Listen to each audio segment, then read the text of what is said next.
السلام علیکم second year جی second year آپ کا ٹاپک چل رہا ہے زر، جس کو میں نے عمدہ زر کے اوصاف تک کرایا تھا. یہ دیکھو یہاں تک عمدہ زر کے اوصاف ریوائز کرائے تھے. یہ آپ کا جب شروع میں ہم پڑھ رہے تھے، سٹارٹ میں یہ لیکچرز تھے. بہت سارے دنوں کے ساتھ ہم نے زر کو ختم کیا تھا. اس وقت بھی آپ سے میں نے اس کے 1-2 ٹیسٹ لیے تھے، اور ابھی میرا لاسٹ پہ میسیج تھا آپ کو کہ آپ مجھے اس کا وائس میسیج کرو گے. جو آپ لوگوں نے نہیں کیا، جو کلیئرلی بتا رہا ہے کہ آپ لیکچر نہیں سنتے. ٹھیک ہے، تو یہ سب چیزیں، یہ لیکچرز، یہ ہماری باتیں جو ہم کلاس میں کرتے تھے وہ ختم ہو جاتی تھیں، ان کا کوئی گواہ نہیں تھا. لیکن اب یہ باتیں ہمارے سامنے بھی ہیں، ہم نے سیو بھی کی ہوئی ہیں، اور ہم بار بار آپ سے کہہ رہے ہیں کہ آپ یہ کام نہیں کر رہے ہو. ہم اپنے فرائض پورے کرتے جا رہے ہیں، اور آپ کی نالائکیوں میں دن بدن اضافہ ہی ہو رہا ہے. کوئی چیز آپ سیکھ کر نہیں دے رہے ہو. ٹھیک ہے، تو یہ ثبوت ہمارے پاس رہیں گے کہ ہم نے پہلے کیسے پڑھایا، اور ہم ریوائز اگر ہم کرا رہے ہیں تو یہ آپ کی اس سے زیادہ نالائکی ہو ہی نہیں سکتی کہ کوئی بچہ بھی اس کو پڑھ کے آنسر نہیں کر رہا. چلو بہرحال آگے چلو. عمدہ زر کے اوصاف آپ کو میں نے بتا دیے تھے. اب ہم پہنچ رہے ہیں.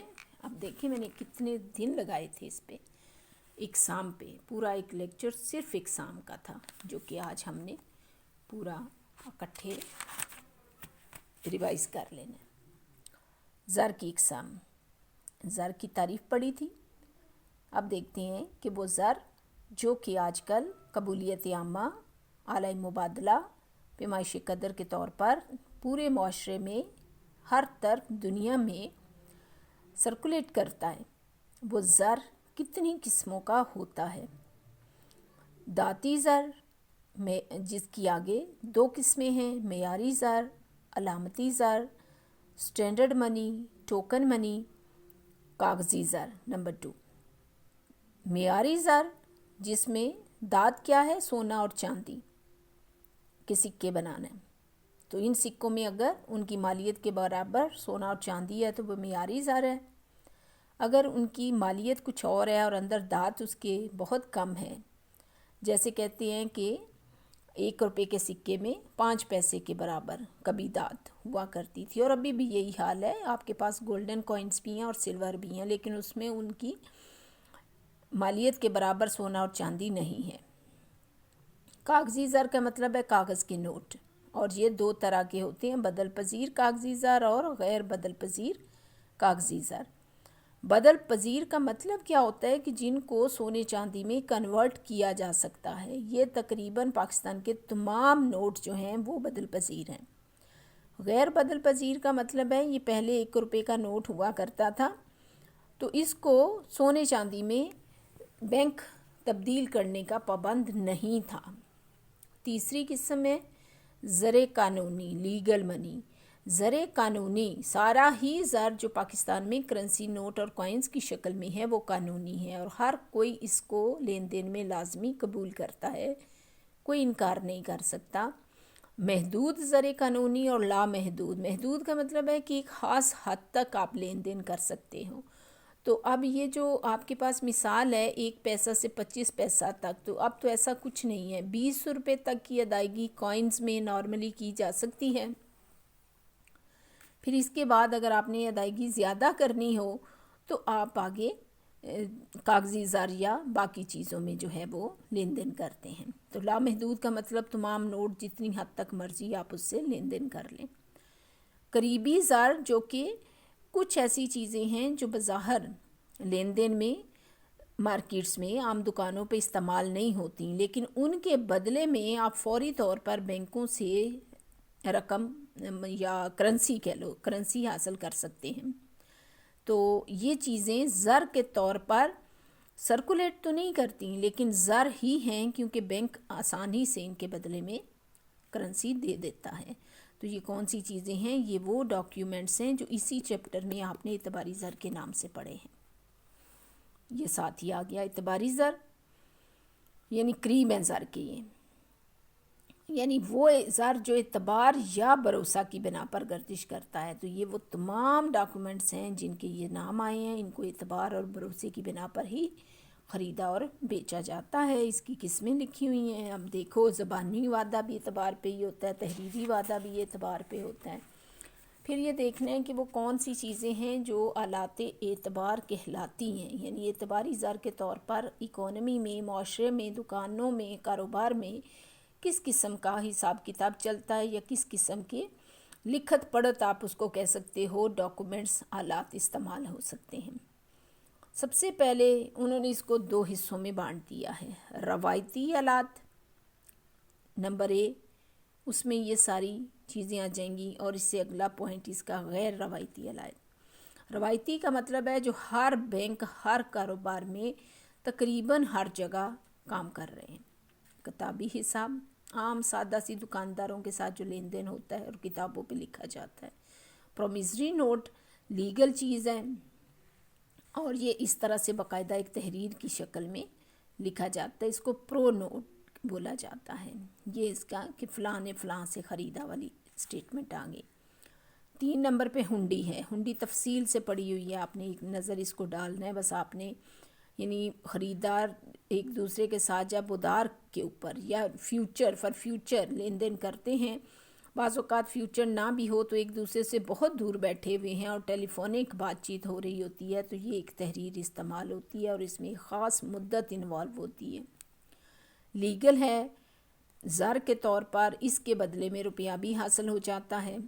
اس کی بہت ساری قسمیں ہیں۔ درشنی، درشن کا مطلب ہے ایک نظر دیکھ کے، مدتی کا مطلب ہے ایک مدت کے بعد، اور بدیشی کا مطلب ہے جو باہر کے ملکوں میں استعمال ہو رہی ہے۔ دیسی اور بدیسی سے ہے، دیشی لکھا دیش سے، دیشی دیش سے، ملکی اپنے ہی ملک میں کاروبار جس سے کیا جاتا ہے۔ نمبر 4 پہ چیک ہے۔ سب کو پتہ ہے چیک کیا ہوتا ہے۔ چیک کی تعریف کیا ہے کہ ایک حکم نامہ ہے۔ چیک کیا ہے؟ ایک حکم نامہ ہے۔ اس سے پہلے تمام جو ہیں وہ تحریریں تھیں۔ اس کی قسموں میں ہے حامل چیک، حکمی چیک۔ حامل کا مطلب ہے جس کے ہاتھ میں ہے، بیرر۔ حکمی، آرڈر، جس کے اوپر آرڈر کیا جاتا ہے فلاں کو ادا کیا جائے۔ کراس چیک، جس کے اوپر اسپیشلٹی اس کی کیا ہے کہ اس کے لیفٹ سائڈ پر 2 لائنیں لگا دی جاتی ہیں، اور ان 2 لائنوں کے اوپر جو ہے وہ کبھی کو، یعنی جس کمپنی کا ہے یا جس بینک کا ہے یا جس کو دینا ہے اس کا اکاؤنٹ، پیز اکاؤنٹ اونلی کر کے بھی لکھا جا سکتا ہے۔ 2 لائنیں ہوتی ہیں، اس لیے اس کو کراس کہتے ہیں کیونکہ یہ کراس کیا ہوا ہوتا ہے۔ سفری چیک ہے جو سفر میں چیک استعمال ہوتے ہیں۔ بینک ڈرافٹ ہے جس سے رقم ایک جگہ سے دوسری جگہ منتقل کی جاتی ہے، اور کفالتیں یا بانڈز ہیں جو پرائز بانڈز وغیرہ آپ کے ارد گرد سرکولیٹ ہو رہے ہیں، آپ خریدتے اور بیچتے ہیں۔ یہ روایتی ہیں سارے، یعنی چلتے ہیں ہر بینک میں، ہر ادارے میں، کاروباروں میں۔ غیر روایتی کا مطلب ہے جو ہر شخص استعمال نہیں کرتا، لیکن عام طور پر بڑے کاروباری اداروں میں، بڑے بینکوں میں، بڑے مالی اداروں میں ان کا استعمال ہے۔ کریڈٹ کارڈ، ان کے نام آپ نے پڑھے ہوئے ہیں، تفصیل بھی پڑھی ہوئی ہے۔ کریڈٹ کارڈ اور ATM دونوں کو زر پلاسٹک بولا جاتا ہے کیونکہ یہ کارڈ ہوتا ہے، کارڈ کی شکل ہے، پلاسٹک کا بنا ہوا ہوتا ہے جس کے اندر ایک چپ ہوتی ہے، ٹھیک ہے۔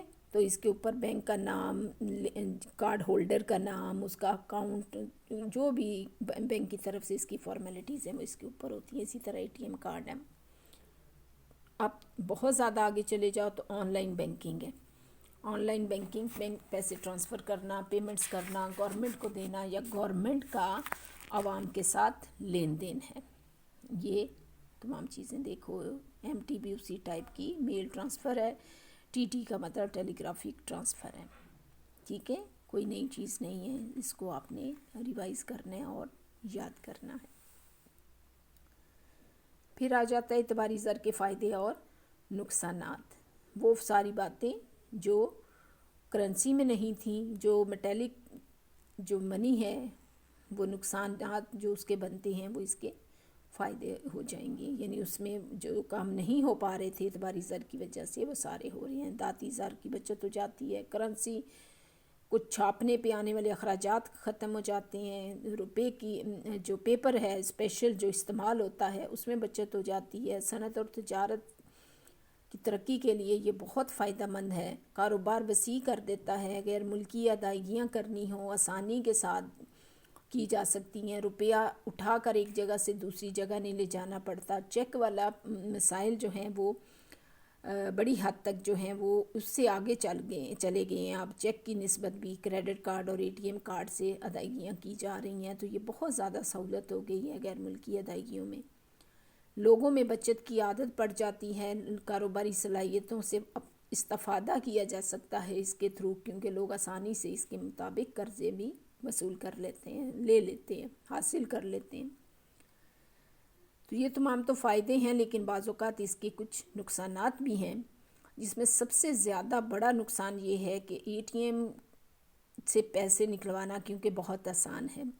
بعض اوقات لوگ چیک کے چکر میں 1-2 دن گزار دیتے تھے تو بچت ہو جاتی تھی، لیکن اب ایسا کوئی سین نہیں، رات کے کسی ٹائم 24 گھنٹوں میں جب بھی پیسے کی ضرورت پڑے لوگ جا کے پیسے نکلوا لیتے ہیں۔